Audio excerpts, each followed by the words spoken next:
Greetings, Guardians! This is everything you need to know for Week 13 of Season of the Wish. Reset info, special events, a massive TWID recap, Eververse, and much more. Starting things off, it's Week 4 of Riven's Wishes, so make sure you go visit Mara in the Helm.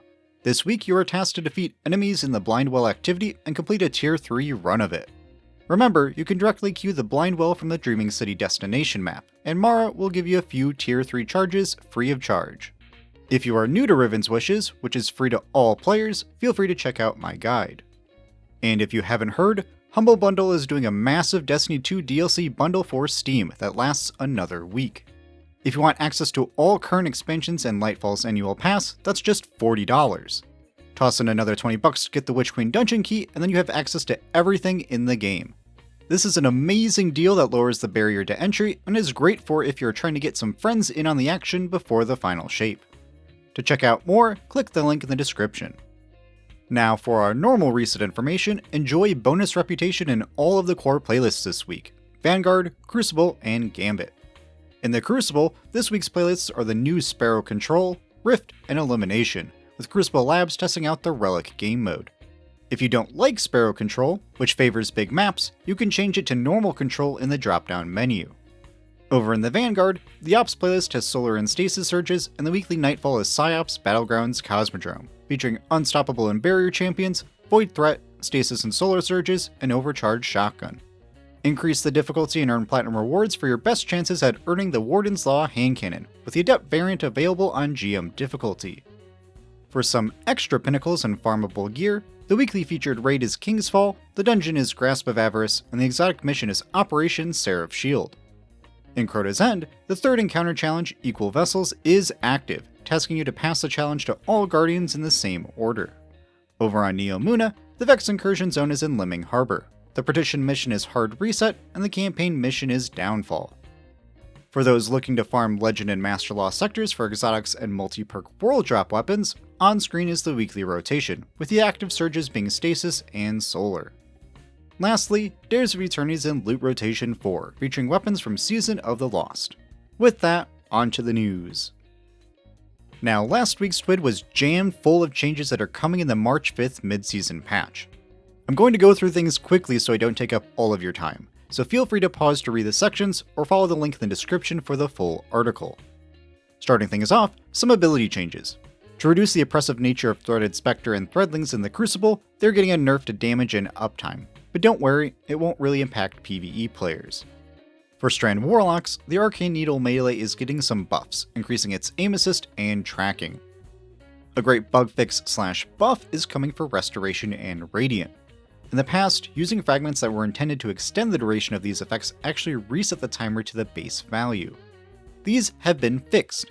However, to account for their higher potential uptime, the Ember of Mercy and Empyrean fragments are getting a hit. Should still be good, you just have to work a little harder to get them fully maxed out. Along with these changes, Solar Titans are getting a buff to their Consecration melee, in both its range and speed, and Hunter's Gunpowder Gamble will do significantly less self-damage.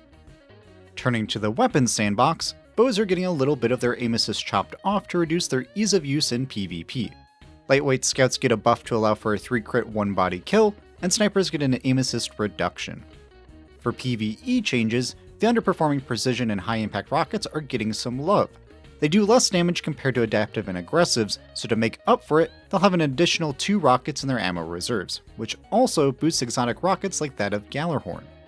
For heavy grenade launchers, they're finally getting their ammo reserve buff of about 6 to 10 rounds, depending on the weapon. Spike grenades are the dominant perk, so it is also getting changed.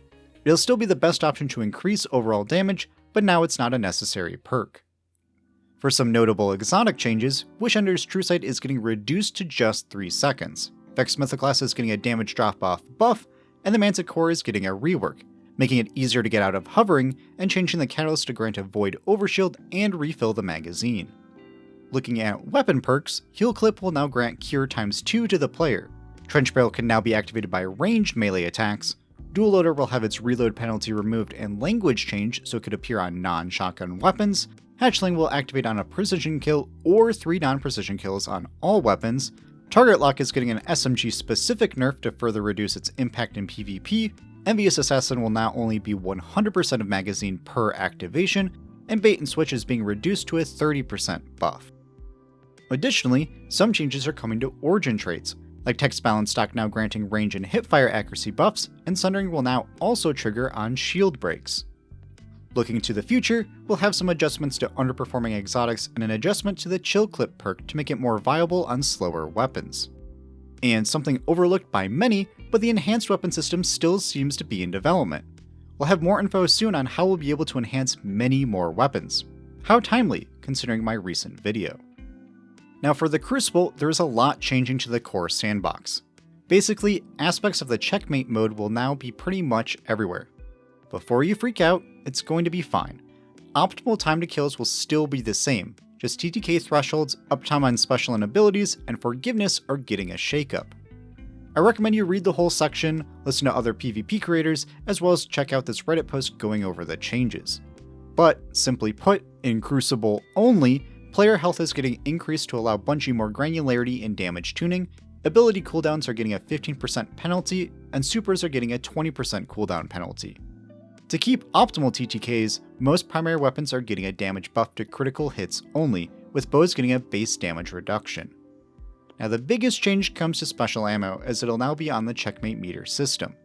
You'll spawn in with some, with the only way to get more is by participating in the fight, getting kills, assists, objectives, and even dying.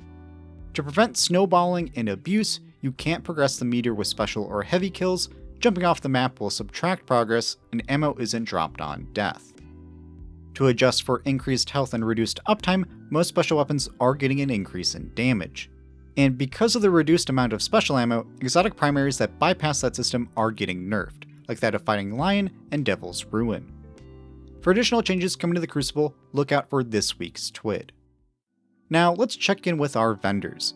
Banshee's current weapons aren't that great, except maybe that True Prophecy with field prep and timed payload. Remember, his inventory doesn't refresh at the daily reset, so his inventory might have already updated whenever you view this video. For focusing your gunsmith engrams, this is the weekly rotation of Foundry weapons, which changes at the daily reset. Over at 801, her weekly armor are that of the Tangled Web sets for Hunters, Warlocks, and Titans, and her weekly shaders are Genotype Null 0, the Mad Monk, and Dead Orbit's Fate.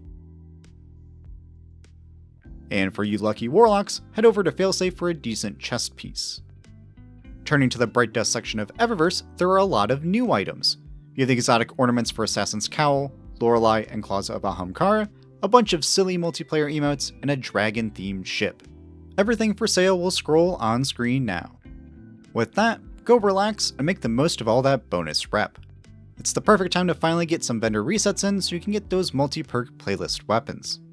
Other than that, maybe take a break and check back in March 5th when we get that massive mid-season patch, bringing with it an overhaul to the Crucible and an infusion of a few weapons to the endgame playlists. For me, I'm going to finish sprucing up this reset guide. It's mostly done, I just want to add some loot and red border information in the reset info section, and then finish up my weapons spreadsheet. And again, thanks a bunch for everyone tuning in. If you'd like to support the channel, just leave a like and subscribe for future content. And for those wanting to meet other Guardians and dive into some endgame activities, come join the Sundog Gaming Discord. As always, I am your Commander Pika. Be kind, have fun, and I'll see you on the battlefield.